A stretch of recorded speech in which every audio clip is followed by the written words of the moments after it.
Women have gone more and more to the deep end. How to crack a rib. Against me here. Okay, we have some rib torque here. Okay, let's relax. Rib out here. This woman's at the chiropractor with back pain. I can't imagine why. What could be causing that pain? What possible reasons could there be? Let's see. Is that tender right there? Here. Here. Yeah. That one. Just this rib, okay? I'm contacting the front of the rib head. No way. This isn't real, right? That one right there, okay? I'm gonna contact it with this part of my thumb. Let's go underneath this arm right here like this. Okay, go ahead and look up. Did you see that? Did you see the way it like inflates? Watch that again. Watch the way it goes. Right here like this. Okay, go ahead and look up.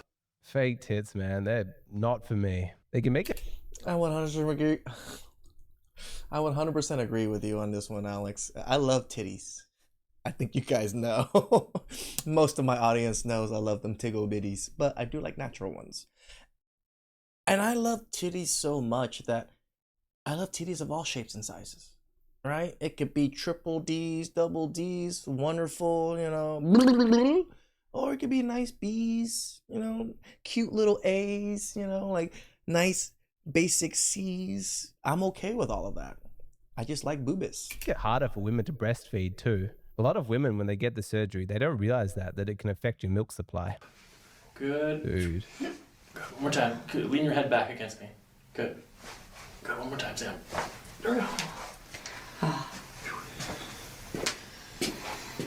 That's pretty good. Is it better? Dude. Yeah.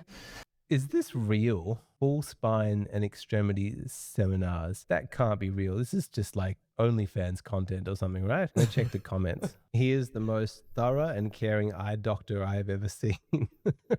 Thank you, doctor. Oh, I'm not a doctor. I know that quote. That's a Simpsons quote. Gentlemen, the algorithm gathers us here again. Choose a job you love and you'll never have to work a day in your life. So is this real? She came in with lower back pain, but the doctor convinced her that her ribs were out of alignment. Well played, doc. Thank you, doctor. You've healed 90% of the male viewers instantly. Rumor has it that he was only the receptionist. So he knows why people are watching this content, surely. Let me watch another one. Gentle, gentle. Oh. Nice. Oh. Jesus! That sounds so painful. The way he walks off afterwards. Wow. The boss. That was awesome. Oh my God. Ooh. Nice. This is stressful. Dude, she loves it though. Dude! Was that her neck cracking or did she lay a fart? Oof. Did I spit in your face? Oof. Wow. That one was like really crazy. I don't know how I feel now. I don't know. Chiropractors aren't real doctors, and chiropracting itself is not real science from what I remember. Like back in the day, you can really get injured and fucked up through this type of shit. Live patient demonstration. Oh yeah, I guess he's like a real chiropractor. But let me see. But these videos, they have like 10 million views and they're all pretty women. Oh man. Of course they are. Good for you, I guess. You found a niche. I don't know if this is actually good medical stuff. Like that sound, I don't think it's bones like getting locked into place. It's like air pockets or something. I don't know if there's a medical benefit to what he's doing. Maybe there's a chiropractor in my audience who can tell me. Some of those cracks though, like this one. I mean, his hand placement was where it needed to be. I am curious. I wonder what that would be like to receive that. She seems to like it. Man, the internet's a crazy place. I don't know. I crack my neck like that too, right? But I don't know, when somebody else does it to you, I feel a little awkward because at least I know I'm doing it. This morning I realized the guy I went on a date with last night blocked me on everything. Yeah. The date went really well. The conversation was great. He was complimenting me. He even ordered my drink for me because he remembered what I like. And then he walked me home and I didn't invite him in. I wake up this morning, blocked on everything, unmatched with me on Hinge. I'm in shock. Okay, let me tell you something that should be really obvious, but for some reason isn't, which is that the date did not go well. Objectively, as a fact, it didn't go well. You know that because he blocked you. So why are you saying that the date went really well? Like, you're clueless. You said at the end there that he didn't get invited in. You didn't invite him in. And you implied that that's the reason why you must have got blocked. No, that's not it. The date sucked. That's why you got blocked. You're not as charming as you think you are. The reason you're probably saying that the date went good is because, you got personal benefits. He was giving you compliments, which you loved, and he was paying for your drinks, which, you like free stuff. So from your perspective, the date was good for you, but that doesn't mean the date was good. That's always how they refer to it's a good date. I had a wonderful time. Yeah, you had a wonderful time. Because you're not taking into account his experience. Were you good company for him? Did you compliment him? To just leave the analysis at, I got free stuff and compliments. I got this ego boost. So the date was amazing. That's so superficial, so surface level in your analysis. How self-involved you must be to not extrapolate from the fact that he blocked you and consider the possibility that he didn't have as good a time as you. I just saw Nope, it's because I didn't give him sex. some girl on here say that she's never experienced the feeling of losing a good man.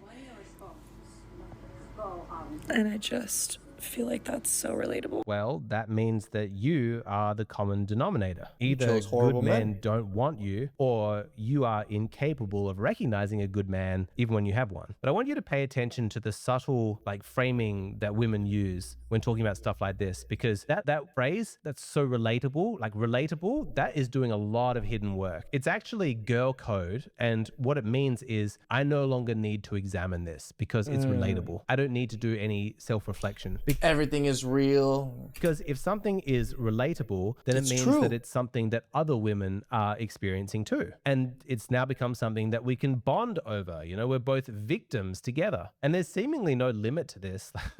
Women will take the most toxic, self-destructive patterns of behavior, the sort of stuff that should, mandate therapy instantly. But they'll bring that to their female friends and find validation like, oh yeah, me too. I'm just as dysfunctional. And then they're able to bond over it. This is so relatable. Suddenly, it's no longer a toxic trait. It's been transformed. Now it's a funny quirk. You pay attention to that in your real life. When you listen to women say relatable, I really relate to that. What she means is I have no intention of changing this. You know what's hard about being a girl?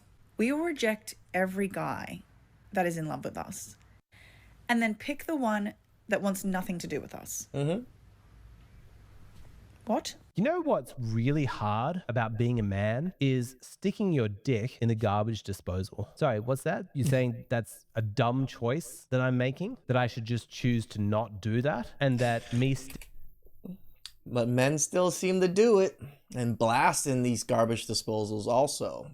Stop blasting in garbage disposal. Sticking my dick in the garbage disposal should in no way be considered a legitimate source of victimhood? Well, no, it should be. Did you hear what she just said? That one of the things that makes it hard about being a woman is the fact that you reject men who love you and you become attached to men who don't. If she can be a victim for a stupid fucking decision that she's making, then why can't I? Sorry, this sort of thing just drives me nuts. Retarded. Because when you talk to women... Again, this is what Robert Downey Jr. says, right? You never go full retard. When you go full retard, it's quite apparent how retarded it is. Like this and try and understand their thought process or their motivation, you don't get clear answers. You hear things like, oh, that's so complicated.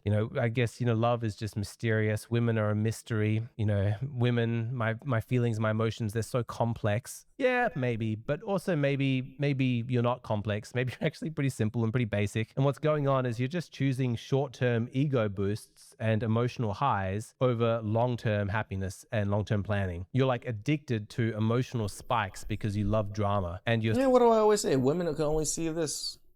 They don't see ever past this. Whatever's in front of their face. There's no future building. It's only this. So lacking in self-awareness or accountability that you haven't taken the time to actually analyze your own destructive patterns of behavior. You're not a victim of anything. You enjoy your own ignorance. It always astounds me that these women can make such terrible choices in dating because I think, aren't you aware of how finite your own value is? How your chance for happiness could just slip away? Why aren't you taking this more seriously? Is it really worth just taking one more ride around the carousel and sacrificing a man who cares for you and loves you in order to do that. You know, aren't you aware of what's coming? Because I think they always have this idea that they can do better. Like, you remember the mall of husbands.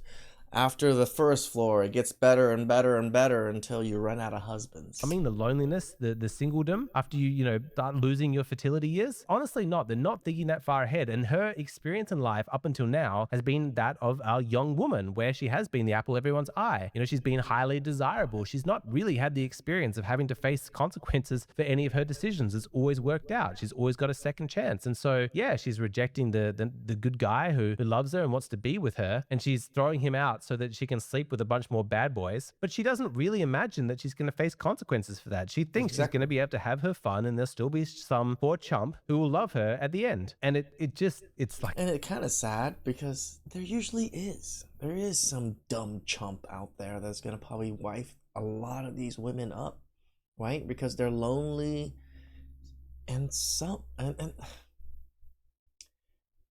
they just haven't figured it out yet, right? Simps just have not figured it out. Even if they rescued or saved these women, they're just going to get used and abused and left anyways.